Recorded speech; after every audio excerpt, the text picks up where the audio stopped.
नमो भगवते वासुदेवाय। नमस्कार दोस्तों, स्वागत है आपका अपने चैनल हिंदू पर टीवी पर।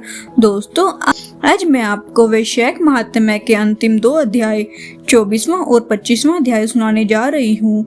अगर आपने इससे पहले के 1 से लेकर 23 अध्याय नहीं सुने हैं तो आप हमारे चैनल पर बनी प्लेलिस्ट वैशाख महात्म्य में जाकर सुन सकते हैं। वीडियो को शुरू करने से पहले वीडियो को लाइक करें और चैनल को सब्सक्राइब करें। वैशाख महात्म्य का 24वां अध्याय। शुद्धदेव जी बोले, हे राजन, इन सब पुण्यवर्धनी तिथियों में शुक्ल पक्ष की द्वादशी संपूर्ण नाश करने वाली है। जिसने इस द्वादशी का सेवन नहीं किया उसके दान तप और पोषण आदि करने से क्या फल है, इष्टपूर्ति से क्या फल है। जो फल गंगा पर ग्रहण के समय सहस्त्र गोदान करने से मिलता है, वही वैशाख मास में द्वादशी के दिन योग्य ब्राह्मण को अर्पण करने से होता है। गंगा में दुर्भिक्ष के समय प्रतिदिन करोड़ों मनुष्य को भोजन कराने से जो फल मिलता है, वही द्वादशी के दिन एक ब्राह्मण को भोजन देने से मिलता है। जो शुक्ल पक्ष की द्वादशी के दिन एक चुटकी अन्न भी सुपात्र ब्राह्मण को देता है, उसे कोटि ब्राह्मण भोजन का फल मिलता है। जो मधु सहित तिल के पात्र का दान द्वादशी के दिन करता है, वह संपूर्ण बंधनों से छूट विष्णु लोक को चला जाता है। शुक्ल पक्ष की एकादशी के दिन जो रात्रि में जागरण करता है, वह जीते जी ही मुक्ति पाता है और उससे सब देवता प्रसन्न रहते हैं। करोड़ों सूर्य ग्रहण और चंद्र ग्रहणों में जो तीर्थों में स्नान आदि करने से फल मिलता है, वह एकादशी के दिन प्रातःकाल स्नान करने से मिलता है। जो मनुष्य द्वादशी के दिन तुलसी के कोमल पत्रों से विष्णु भगवान का पूजन करता है, वह अपने 7 कुलों का धार करके विष्णु लोक को जाता है। जो कोई वैशाख में द्वादशी के दिन बच्चे सहित गोदान करे, वह अपने कोटि कुलों का उद्धार कर विष्णु लोक का अधिकारी होता है। जो कोई शुक्ल पक्ष की द्वादशी के दिन यम, पितृगण, गुरु, देवता और विष्णु भगवान के निमित्त दक्षिणा सहित जल का घड़ा दान करे, दही और अन्न भी दान करे, उसका फल सुनो। उसका जो पुण्य प्रयागराज में प्रतिदिन करोड़ों मनुष्य को 1 वर्ष तक शटर्स युक्त सुंदर भोजन कराने से होता है, वही फल मधुसूदन भगवान की आज्ञा से उसको मिलता है। जो कोई द्वादशी के दिन शालिग्राम दान करता है, वह संपूर्ण पापों से छूट जाता है। जो ग्रहण के समय गंगा में सप्तदिवती पृथ्वी का करोड़ बार दान करे, उसको समान ही फल मिलता है। द्वादशी के दिन जो मधुसूदन भगवान को दूध से स्नान कराए, उसे रात्रि और अश्वमेघ यज्ञों के समान फल मिलता है। वही फल गंगा में मिलता है, इसमें संदेह नहीं। त्रयोदशी के दिन जो दूध और दही मिलाकर विष्णु भगवान का पूजन करे, उसमें शर्करा, मधु और घृत मिलाकर मधुसूदन भगवान की प्रसन्नता के लिए भक्ति पूर्वक पंचामृत से भगवान को स्नान करावे, वह सब कुलों का आधार कर विष्णु लोक को जाता है। जो सायंकाल के समय विष्णु भगवान की प्रसन्नता के निमित्त शरबत दान करे, उसके पहले के पाप ऐसे दूर हो जाते हैं जैसे सर्प अपनी पुरानी कैंचड़ी छोड़ देता है। सायंकाल के समय जो रसीली ककड़ी दान करे, वह उसके रस के प्रताप से कर्म बंधनों से मुक्ति पाता है। जो कोई ईख और आम दान करता है, उसके कुटुंब में 100 पीढ़ी तक बराबर संतान चलती रहती है। जो द्वादशी के दिन सायंकाल के समय चंदन आदि दान करे, वह आने वाली व्याधियों से सदैव मुक्त रहता है। हे राजन, द्वादशी के शुक्ल पक्ष में जो कुछ भी पुण्य किया जाता है, वह अक्षय फल का दाता होता है। हे राजन, इसकी प्रख्याति क्यों हुई, यह भी मैं तेरे सामने कहता हूँ। इसके सुनने से संपूर्ण पाप दूर हो जाते हैं और अत्यंत मंगलकारी है। प्राचीन समय में कश्मीर देश में एक देवव्रत नामक ब्राह्मण हुआ था। उसकी मालिनी नाम की एक पाप रूपी पुत्री हुई। वह कन्या सत्यशील नाम के एक बड़े विद्वान ब्राह्मण से ब्याही गई। उससे विवाह करके वह अपने यमन देश को चला गया। वह रूप यौवन से युक्ता कभी भी पत्नी की प्रिय नहीं हुई और वह निष्ठुर उससे सदा द्वेष रखे। इसके अतिरिक्त किसी से भी कुछ द्वेष न रखे। अपने पति पर क्रोध कर वशीकरण करने की इच्छा से उसने अन्य स्त्रियों से पूछा जिनको पहले उनके पतियों ने त्याग दिया था। तब वे बोली, तेरा पति वशीभूत हो जाएगा, हमें अच्छी तरह से विश्वास है। हमने तो वशीकरण की औषधि से अपने पति को वश में कर लिया। तू योगिनी के पास जा, वह सुंदर औषधि दे देगी। तू सोच विचार मत कर, तेरा पति तेरे दास के समान हो जाएगा। तब हे राजन, वह उसके कथानुसार योगिनी के मंदिर में जा योगिनी को अत्यंत प्रसन्न करने लगी तथा वह दुराचारिणी बहुत शीघ्र ही उस कुटी में पहुंची जहां 100 स्तंभ बने हुए थे। वह कुटी बहुत लंबी चौड़ी कांतिमान थी। उसके चारों ओर झालरदार कपड़ा लगा हुआ था जिसमें गोटा किनारी लगा हुआ था। बड़ी बड़ी दीवारों में चारों ओर सफेदी हो रही थी, दीपक जगमगा रहे थे।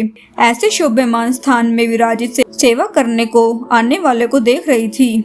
रुद्राक्ष की माला से जप कर रही थी। इस प्रकार योगिनी से जब उस स्त्री ने प्रार्थना की तब योगिनी ने प्रसन्न हो मन को शोभ कराने वाले मंत्र बतलाए। तब उसने नमस्कार कर पैर की हीरो से जड़ी हुई अंगूठी जो बहुत चमक रही थी बेट की, जिसमें सुंदर जड़ा हुआ सुवर्ण सूर्य की कांति के समान प्रकाश देता था। पांव की अंगूठी देख योगिनी अत्यंत प्रसन्न हो गई। पति के अपमान से व्यथित हृदय का वृत्तांत जान हित की बात कहने लगी। यह रक्षा चूर्ण संपूर्ण प्राणियों को वश में करने वाला है। यह चूर्ण अपने पति को दे, उसकी ग्रीवा की रक्षा करना, तो तेरे पति तेरे वश में हो जाएगा और किसी के पास नहीं जाएगा तथा तेरे दुष्चरित्रों को देखकर भी कुछ नहीं कहेगा। वह उस चूर्ण को लेकर अपने घर आई और संध्या समय दूध में मिलाकर वह चूर्ण दे दिया और ग्रीवा की रक्षा कर दी, कुछ विचार नहीं किया। हे राजन, उस चूर्ण को पीने से उसे क्षय रोग हो गया जिससे वह दिनों दिन क्षीण होने लगा कि गुहा स्थान में दुष्ट घाव होने से कीड़े पड़ गए। जब कुछ दिन में पति की ऐसी दशा हो गई तो वह दुष्ट पुंचली इच्छा पूर्वक विचरने लगी। तेज क्षीण हो जाने पर व्याकुल इंद्री वाला वह पति रात दिन त्राही त्राही पुकारने लगा और बोला, हे शोभने, मैं तेरा दास हूँ, मैं तेरी शरण में हूँ, मेरी रक्षा कर, मैं पर स्त्री की इच्छा नहीं करता हूँ। हे राजन, अपने पति के ऐसे वृत्तांत को सुनकर वह बहुत घबराई और सोचने लगी कि पति जीवित रहेगा तो मैं नए कपड़े पहनती रहूंगी। ऐसा सोच दौड़कर वह योगिनी के पास गई और उससे सब वृत्तांत कहा। तब वह पहली औषधि का दाह शांत करने के लिए निमित्त दूसरी औषधि दी। औषधि के देते ही तत्क्षण उसका पति स्वस्थ हो गया, जिससे पहले चूर्ण से उत्पन्न हुआ दाह इससे शांत हुआ। तब से पति घर में ही रहता और उसके वशीभूत हो गया। घर के काम के बहाने से उपपति घर में आकर निवास करते। इसी प्रकार सब जाति के व्याभिचारी मनुष्य घर में आते रहे, परंतु स्त्री के आगे कुछ भी कहने की शक्ति नहीं थी। इसी पाप के कारण उसके शरीर में भयानक पाप नाशक कीड़े पड़ गए। उन कीड़ों ने उसकी नाक, जीवा और दोनों कानों में छेद कर दिए। तन कट गए, उंगलियों की ठोंठ बंध गई और पांवों से लूली हो गई। ऐसे कष्ट भोगकर अंत में देह त्याग नरक भोगने लगी तथा 15 सहस्त्र वर्ष तक ताम्रभांड नामक नगर में दग्ध होती रही। फिर 100 जन्म तक बार बार कुत्ते की योनि में पड़ी। नाक कट रही है, कान फटे हैं, मस्तक में कीड़े पड़ रहे हैं, पूंछ कट गई है, टांग लगड़ी हो गई है। इस दशा में वह बाहर घर घूमती थी। पीछे 100 विदेश में पदम बंधु नामक ब्राह्मण की दासी के घर कुतिया बनी और अत्यंत दुख से व्याकुल, कान टूटे, नाक कटी फटी और पूंछ बिन बिन मस्तक में कीड़े भरते रहे और योनि में भी कीड़े पड़े रहते। इस प्रकार उस जन्म में भी अनेक कलेशों को सहन करती थी। दैव योग से जब कर्म फल पूरा हो गया तो वैशाख मास में मेष की संक्रांति में शुक्ल पक्ष की द्वादशी के दिन पदम बंधु का पुत्र नदी में स्नान कर पवित्र हो गीले वस्त्र से घर आया। वहां तुलसी स्तंभ के पास उसने अपने चरण धोए। उसी स्तंभ के नीचे वह कुतिया सो रही थी। अतः सूर्योदय से पहले वह कुतिया उस के धोए जल में लेट गई, जिससे उसके सब अशुभ कर्म तत्काल नष्ट हो गए और पूर्व जन्म की याद हो आई। अपने पूर्व जन्म के किए कर्मों को सोचकर ताप से व्याकुल होकर बेचारी करुण स्वर में त्राही त्राही करने लगी। भय से व्याकुल हो उस मुनि से अपने कर्मों का वर्णन करने लगी। मैंने अपने पति को विष दिया, फिर अनेक प्रकार के दुष्चरित्र किए। हे ब्राह्मण, जो कई धर्महीना दुराचारणी स्त्री अपने पति को वश में करती है, वह मेरी ही भांति ताम्रभांड नामक नरक में डालकर तपाई जाती है। पति ही नाथ है, पति ही स्वामी है, पति ही देवता है। उसके संग अनर्थ करके स्त्री सुख कैसे पा सकती है? जो कोई अपने पति को दुख देती है वह 100 जन्म तक कुत्ते की योनि पावे और शरीर में असंख्य कीड़े पड़ जाते हैं। अतः हे ब्राह्मण, स्त्री को उचित है कि वह सदा अपने पति की आज्ञा माने। मैं तुम्हारे सन्मुख खड़ी हूँ। यदि तुम आज मेरा उद्धार कर दो फिर मुझे नीच योनि नहीं मिलेगी। हे ब्राह्मण, मैं बड़ी दुष्ट, दुराचारणी और खोटी हूँ। अपना सुकृत मुझे देकर मेरा उद्धार करो।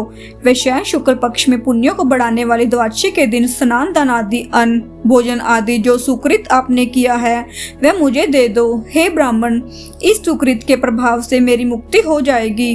हे ब्राह्मण, द्वादशी के दिन जो मनुष्य घर में स्नान कर ले तो संपूर्ण तीर्थों का फल मिल जाता है, इसमें संदेह नहीं। द्वादशी के दिन जो तप, दान, यज्ञ, होम, वेद आदि पूजन किया जाए उसका अक्षय फल मिलता है। ऐसा फल तुम मुझे दे दो। जो लोग द्वादशी के दिन उपवास करते और त्रयोदशी के दिन पारण करते हैं उसी फल से अवश्य ही उन्हें मोक्ष मिलती है। हे महाभाग, हे दीन वत्सल, मैं दीन हूँ, मेरे ऊपर दया करो। जनार्दन भगवान दीनानाथ है, जगतपति है और तुम्हारे भी नाथ है। ऐसे भगवान के जन्म भी वैसे ही होते हैं, क्योंकि जैसा राजा वैसे ही प्रजा होती है। हे यमलोक के मार्ग का नाश करने वाले, मैं अत्यंत दुखी हूँ, मेरा रक्षा करो।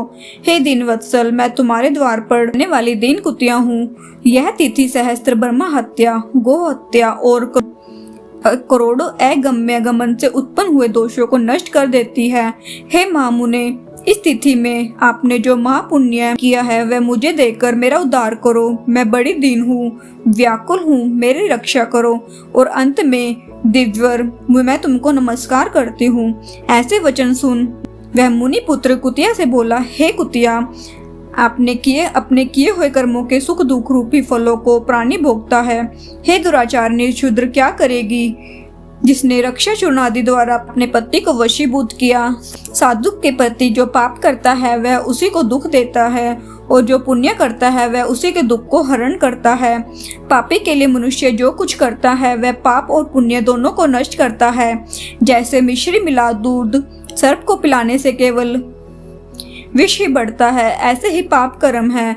जब मुनि पुत्र ने ऐसा कहा तब कुतिया अत्यंत दुख पाप उच्च मुख करके चित्कार करने लगी और उसके पिता से कहने लगी, हे पदबंधो, तुम्हारे द्वार पर पड़ी हुई मैं कुतिया हूँ, अतः मेरी रक्षा करो। मैं तुम्हारी उच्चिष्ट रोटी नित्य खाती हूँ, मेरी रक्षा करो। क्योंकि गृहस्थी महात्माओं के घर पर जो पड़े हैं उनका उद्धार करना आवश्यक कर्तव्य है, ऐसा वेदवताओं का मत है। चंडाल कुत्ता ये सदा गृहस्थों के दया पात्र है और बलि भोजी है।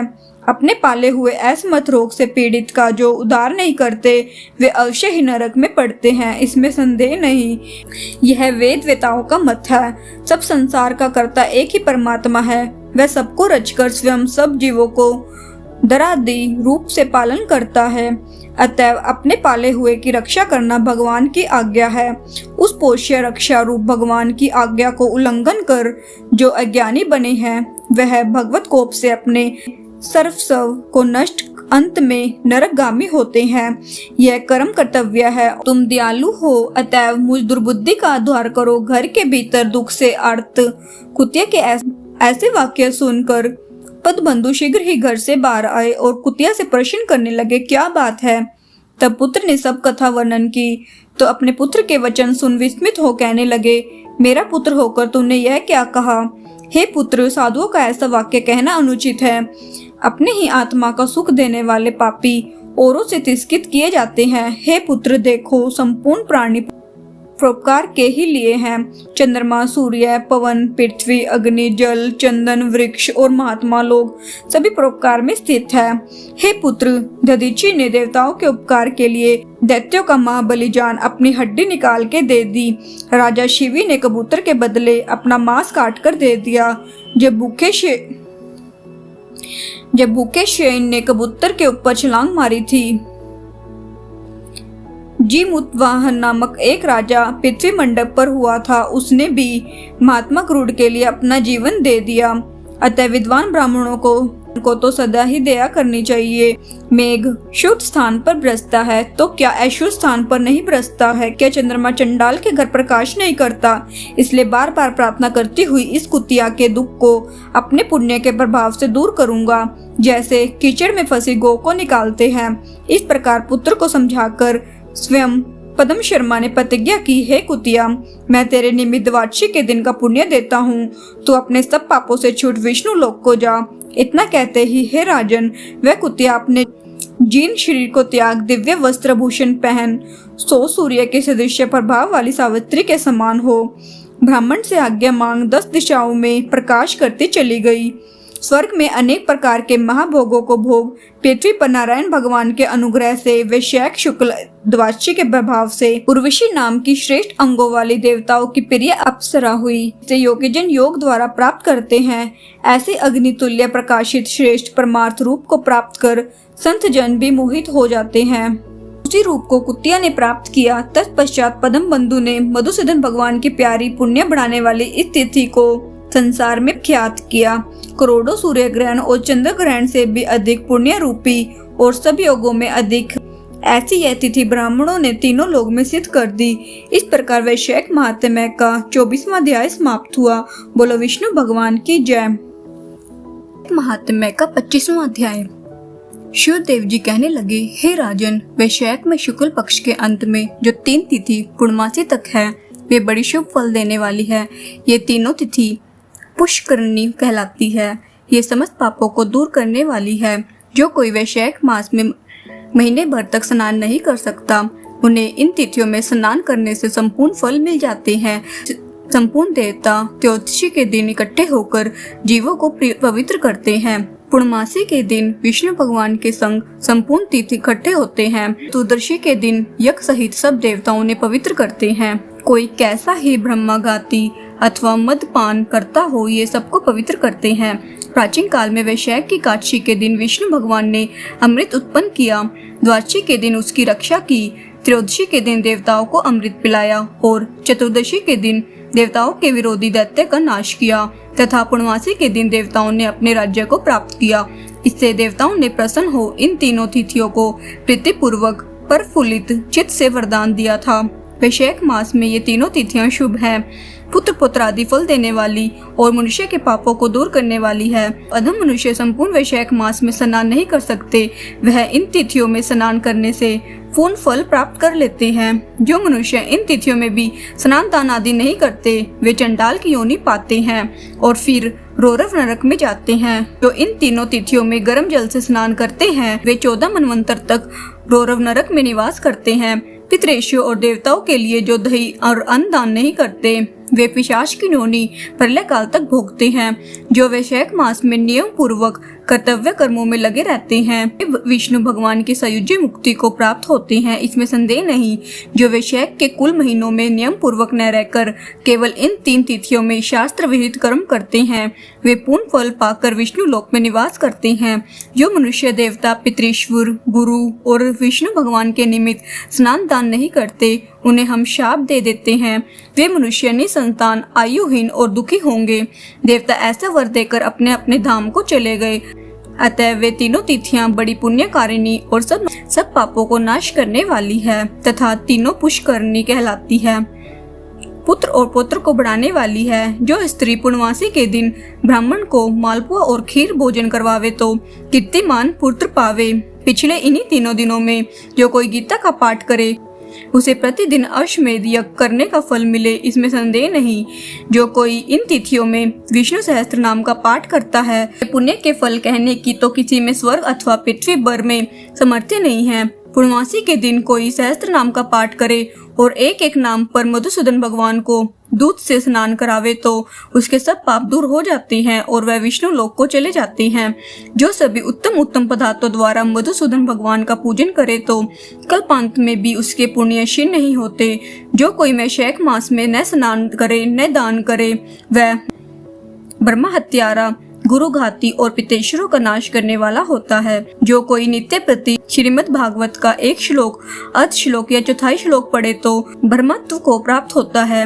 इन तीनों दिनों में श्रीमद् भागवत की कथा सुनने वाला भी कभी भी पापों में लिप्त नहीं होता। जैसे कमल के पत्ते पर जल नहीं ठहरता, इन तीनों तिथियों में विधिवत भगवत पूजा, स्नान, दान आदि करने से बहुत से मनुष्य देवता हो गए हैं, कितने ही सिद्ध बन गए हैं, कितने ही ब्रह्म भाव को प्राप्त हुए हैं। ब्रह्म ज्ञानी अथवा प्रयागराज में मरने से मोक्ष मिलता है।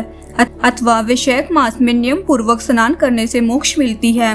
वैशाख की पूर्णमासी के दिन स्नान करके नीले रंग का सांड छोड़े तो समस्त बंधन से छूटकर धर्म, अर्थ, काम और मोक्ष की प्राप्ति होती है। जो गरीब कुटुंबी ब्राह्मण को गोदान देता है वह अकाल मृत्यु से छूटकर परम लोक में परम पद पाता है। जो मनुष्य वैशाख की पूर्णमासी को बिना स्नान दान किए बिता देते हैं वह 100 जन्म तक कुत्ते की योनि में पड़कर विष्ठा के कीड़े होते हैं। तीनों भुवन में 3.5 करोड़ तीर्थ हैं। ये सब इकट्ठे होकर पाप समूह के डर से सलाह करने लगे कि पापी मनुष्य अपने किए गए पाप हमारे बीच में त्यागते हैं तो हमारे पाप कैसे दूर होंगे। ऐसी चिंता करते हुए तीर्थपाद हरि भगवान की शरण में गए और अनेक स्त्रोत द्वारा स्तुति करके प्रार्थना करने लगे। हे देव, हे जगन्नाथ, हे संपूर्ण पापों के नाश करने वाले, पापी मनुष्य में स्नान करके पापों को हमारे बीच में छोड़कर आपके धाम को चले जाते हैं तो हे प्रभु, हम तो आपके आज्ञाकारी है, तो ये पाप हे जनार्दन हमसे कैसे दूर होंगे। हे प्रभु, हम आपके चरणों की शरण के इच्छुक हैं, कोई उपाय हमारे सामने कहिए। जब तीर्थों ने ऐसी प्रार्थना की तब भूत भावन भगवान हंसते हुए मेघ जैसे गंभीर वाणी से बोले, वैशाख के महीने में मेष की संक्रांति में शुक्ल पक्ष में जो अंतिम 3 दिन हैं वे 3 दिन सर्व तीर्थ में पुण्य रूप है और मेरे प्राण प्यारे हैं। इनमें सूर्योदय से पहले स्नान कर जल से बाहर आ जाए, जिससे सब प्रकार के पाप से छूट पुण्य रूप और निर्मल हो। उन तीनों दिवसों के बीच जो कोई स्नान नहीं करते उन मनुष्य में ही पाप स्थित रहता है। जो पाप तुम्हारे बीच में से उनसे निकल कर इकट्ठे हुए हैं, जो मनुष्य इस प्रकार तुम्हारे बीच में पाप छोड़ गए हैं वे उनमें रहते हैं। ऐसा तीर्थपाद विष्णु भगवान ने तीर्थों को वरदान दिया और ऐसी आज्ञा दी। योग बल से वही अंतर्ध्यान हो गए और सब तीर्थ अपने अपने धाम को चले आए। प्रतिवर्ष वैशाख के महीने में पिछले 3 दिनों में सब अपने अपने पापों को छोड़ निर्मल होते हैं। जो वैशाख के पिछले 3 दिनों में स्नान नहीं करते उन्हीं के ऊपर सब मनुष्य के पाप आकर ठहर जाते हैं। इस प्रकार स्नान न करने वाले मनुष्य को तीर्थ शाप देते हैं। जो कोई इन 3 दिनों में स्नान नहीं करता उसके समान कोई पापी नहीं है। ऐसा पाप किसी भी शास्त्र में नहीं देखा है और न ही सुना है। अतः पिछले 3 दिवस में स्नान, दान और मधुसूदन भगवान की पूजा न करे तो इसके तुल्य कोई पाप नहीं। जो इन कर्मों को न करे वह 14 मनवंतर तक नरक में पड़ा रहे। इस प्रकार संपूर्ण वैशाख का महात्म्य महाबुद्धिमान श्रुत कीर्ति के आगे कहा हुआ। जैसे जैसे सुना या देखा तदनुसार ही माधव मास की कथा वर्णन की गई। इस महात्म्य को पूरी रीति से वर्णन करने की सामर्थ्य तो ब्रह्मा की भी नहीं है। पहले कैलाश के शिखर पर बैठकर पार्वती जी ने महादेव जी से पूछा, तब महादेव जी 100 वर्ष तक यही कथा कहते रहे तो भी पूरी नहीं हुई। तब असमर्थ हो चुप हो गए। विष्णु भगवान जगन्नाथ श्री नारायण के बिना कोई भी वैशाख मास का वर्णन पूर्णतः नहीं कर सकता। पहले सब ऋषियों ने मनुष्य की हित कामना से थोड़ा थोड़ा वैशाख महात्म्य वर्णन किया है, परंतु हे राजन, किसी ने अंत नहीं पाया। असमर्थ होकर सब बैठे रहे। तू वैशाख मास में दान आदि सत्कर्म कर, इनसे निश्चय ही मुक्ति मिलेगी। ऐसे मिथिलापति राजा जनक को समझाकर शुद्धदेव जी राजा से पूछ कर जाने का विचार करने लगे तो राजा को एक साथ आहत उत्पन्न हो गया। नेत्रों से जल टपकने लगा। उत्सव करने में प्रवृत्त हुआ और अपनी विधि के लिए शुद्धदेव जी को पालकी में बिठाकर ग्राम की प्रदक्षिणा कर चतुरंगनी सेना को संग भेज और पीछे पीछे स्वयं चला। फिर अंतपुरा में ले जाकर वस्त्र, आभूषण, गो, पृथ्वी, तिल, सुवर्ण आदि सब प्रकार के वैभव आगे रख नमस्कार कर हाथ जोड़ सन्मुख खड़ा हो गया। तब महातेजस्वी शुद्ध देव अत्यंत संतुष्ट हो प्रसन्नता पूर्वक अपने धाम को गए। तब नारद जी कहने लगे, राजा अम्बरीश, यह परम अद्भुत आख्यान मैंने तुम्हारे सम्मुख वर्णन किया, जिसके सुनने से संपूर्ण पाप नष्ट हो जाते हैं और सब प्रकार की संपत्ति मिलती है। इसी से भोग, ज्ञान और मोक्ष प्राप्त होते हैं। नारद जी के ऐसे वचन सुन महायशस्वी राजा अम्बरीश मन ही मन ऐसा प्रसन्न हुआ कि बाहर के सब व्यापार छोड़ दिए और दंड की तरह पृथ्वी पर गिर से प्रणाम करने लगा। तब सब प्रकार के ऐश्वर्यवान पदार्थों से नारद जी से पूजा की। फिर भगवान नारद मुनि ने राजा से पूछकर अन्य लोक चले गए, क्योंकि शाप के मारे वे एक जगह नहीं रहते थे। राजश्री अम्बरीश भी नारद जी की कथा के अनुसार शुभ धर्मों का आचरण करते हुए निर्गुण भगवान में लीन हो गए। सूत जी बोले, जो कोई इस पाप के नाश करता और पुण्य के बढ़ाने वाले परम अद्भुत आख्यान को सुनता व पाठ करता है, वह परम गति को प्राप्त होता है, तथा जिसके घर में हाथ लिखी पुस्तक है उसके तो हाथ में ही मुक्ति है, सुनने की भी कुछ आवश्यकता नहीं है। इस प्रकार वैशाख महात्म्य का अंतिम अध्याय समाप्त हुआ। बोलो विष्णु भगवान की जय। ओम जय जगदीश हरे, स्वामी जय जगदीश हरे। भक्त जनों के संकट क्षण में दूर करे। ओम जय जगदीश हरे, जो ध्यावे फल पावे। दुख विन से मन का, स्वामी दुख विन से मन का। सुख संपत्ति घर आवे, कष्ट मिटे तन का। ओम जय जगदीश हरे, मात पिता तुम मेरे। शरण गहूँ मैं किसकी, स्वामी शरण गहूँ मैं किसकी। तुम बिन और न दूजा, आस करूँ मैं किसकी। ओम जय जगदीश हरे, तुम पूर्ण परमात्मा। तुम अंतर्यामी, स्वामी तुम अंतर्यामी। पार ब्रह्म परमेश्वर, तुम सबके स्वामी। ओम जय जगदीश हरे, तुम करुणा के सागर। तुम पालन करता, स्वामी तुम रक्षा करता। मैं मूर्ख खल कामी, कृपा करो भरता। ओम जय जगदीश हरे, तुम हो एक अगोचर, सबके प्राणपति। किस विध मिलूं दया में, तुमको मैं कुमति। ओम जय जगदीश हरे, दीन बंधु दुख हरता। तुम रक्षक मेरे, स्वामी तुम रक्षक मेरे। अपने हाथ उठाओ, द्वार पड़म तेरे। ओम जय जगदीश हरे, विषय विकार मिटाओ। पाप हरो देवा, स्वामी कष्ट हरो देवा।